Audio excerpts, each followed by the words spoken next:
Pour envoyer une fréquence désirée à notre platine, nous utilisons un GBF, générateur basse fréquence. Celui-ci, le JX320, fonctionne avec un double allumage.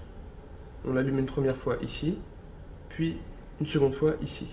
Si le double allumage n'est pas effectué, le générateur n'enverra aucune fréquence à notre platine.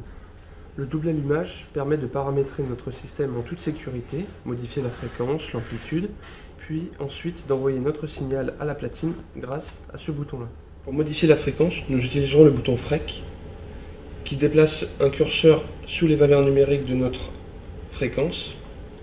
Nous pouvons ainsi modifier la fréquence là où on le veut, si on veut 50 Hz, 52 Hz, mais il faudra faire attention à la place du marqueur. Il faudra également se méfier de l'unité, si on se place en Hz, MHz, kHz. Une des autres fonctions du GBF est de modifier la forme de notre signal, qu'il soit sinusoïdal, en échelon, ou encore en continu. Les autres formes seront traitées en deuxième année. Enfin, nous pouvons modifier l'amplitude de notre signal grâce au curseur et au bouton amplitude, mais également le type de l'amplitude.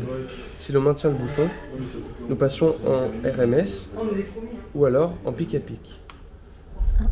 L'amplitude VPP correspondant à l'amplitude pic à pic d'un pic à un autre, et l'amplitude VRMS correspondant à l'amplitude V divisé par racine de 2. Donc l'amplitude V correspond à celle-ci. Il est notable également que VPP est égal à 2V. L'amplitude VPP de ce GBF correspond à l'amplitude crête à crête de certains autres GBF.